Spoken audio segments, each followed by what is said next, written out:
نفق بيعدي الناس، نفق مشاة، فبيقولوا ان النفق ده ممكن يتشال مع التوسعه اللي احنا شايفينها على اليمين ديت، اللي برضو كل الجزء بتاع شواطئ سيدي بشر مقفوله. فاحنا دلوقتي لغايه دلوقتي احنا عرفنا ان في شاطئين، اللي هو شاطئ البوريفاج وشاطئ جزيره الذهب، الجزء بتاع 45 ده اللي شغال. اللي على يميننا الحته ديت هتبقى تبع نادي وادي دجله، كان واخد حق انتفاع ان هو هيبقى عمل شاطئ خاص لوادي دجله. وبعد كده الجزء دوت بير مسعود طبعا، الحته دي مفتوحه للناس، ممكن تتمشى فيها، ممكن تتفرج على بير مسعود.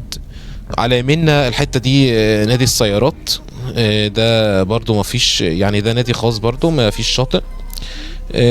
اعتقد الشاطئ ده برضو مقفول. احنا كده وصلنا داخلين على شارع محمد نجيب. اعتقد برضو الحاجات دي كلها شغال، الشاطئ ده شغال.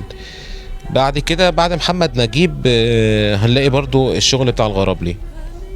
احنا هنا كده يعتبر في خليل حمادة، او في لسه يعني في شواطئ سيدي بشر، لسه ما وصلناش خليل حمادة. قبل ما نوصل خليل حمادة على فكرة التوسعة في خليل حمادة بيقولوا انه هيبقى فيه كوبري، الكوبري ده هيبقى اتجاه واحد. الكوبري ده جاي من المنشية ورايح ناحية المنظرة. هتقولي طب والجزء اللي هو من المنظرة للمنشية؟ هياخدوا كل الشارع الاتجاهين، هيخلوه اتجاه واحد، اللي هو الموجود دلوقتي هيخلوه هو الايه اللي رايح على المنشية. والكوبري ده اللي هيبقى زي شارع وفوقيه كوبري، يعني هيبقى ايه، الجزء اللي فوق ده اللي رايح للمنظرة من اتجاه المنشية رايح المنظرة، والجزء اللي تحت القديم ده مع التوسعة اللي هيعملوها ده اللي هو رايح على المنشية. وكمان اللي جاي من محمد نجيب هيعكس الاتجاه، مش هيخش على محمد نجيب، لا هيبقى جاي من العيسوي، واتجاه العيسوي هيتعكس، بدل ما هو رايح ناحيه ميامي لا هيبقى من ميامي تروح لغايه محمد نجيب، ومن محمد نجيب تطلع البحر وتمشي بقى ايه سطحي، لان العلوي دوت اللي هيبقى الكوبري الجديد اللي هيتعمل. زي ما احنا شايفين برضو على يمين كل دوت مقفول، مفيش شواطئ. يعني لغايه دلوقتي الشواطئ برضو حبايبنا اللي عايزين يجوا حاجات تتعدى على الصوابع، يعني جزء سيدي بشر والجزء اللي هو بتاع شارع 45 حوالي 3 شواطئ 4 شواطئ يعني.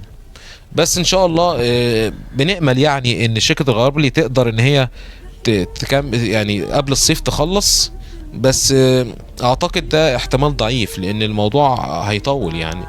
بس ان شاء الله هتبقى حاجه كويسه جدا وحاجه هتبقى مشرفه زي ما انتوا شفتوا وعدينا في اول فيديو على 45 نفق وكباري السادات. بصراحه شركه الغرابلي لما تبدا في حاجه بتعملها على اكمل وجه.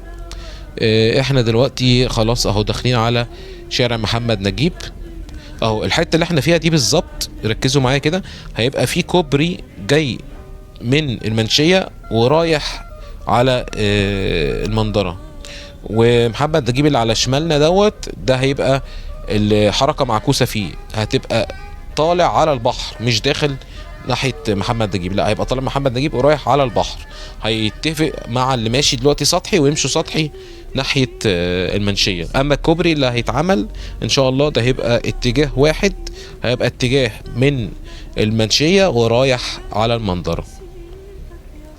لسه مكملين برضو التوسعه واعمال التوسعه.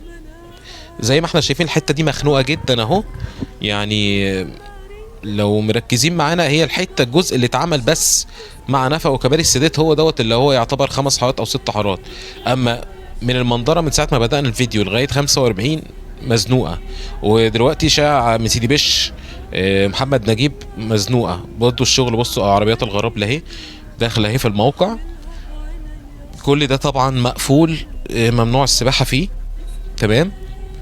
وهتوصل معاك بعد كده لغايه اخر المحروسه، بعد كده الاعمال دي بتنتهي، لان بعد كده من المحروسه الموضوع كان متوسع من كام سنه يعني، بس هي الحته دي هي دي المزنوقه تمام. انا حبيت بس اقول لكم اخر المستجدات، وان شاء الله استنوني كده في رمضان. احنا بقالنا كتير ما اتكلمناش مع بعض، معلش كان الفترة اللي فاتت ما كنتش بنزل فيديوهات عشان كان عندي بس ظروف خاصة. بس ان شاء الله اوعدكم هنكمل الايام الجاية، هنتكلم عن المترو وهنتكلم على ازالة قضبان خط ابو قير وهنتكلم ان شاء الله على التوسعه بتاعت البحر وكل حاجه ان شاء الله بتحصل في اسكندريه. ان شاء الله استنوني فيديوهات كتير ان شاء الله، واشوفكم. كان معاكم اخوكم مينا فايز، ومنطقه جديده وشارع جديد من شوارع مصر.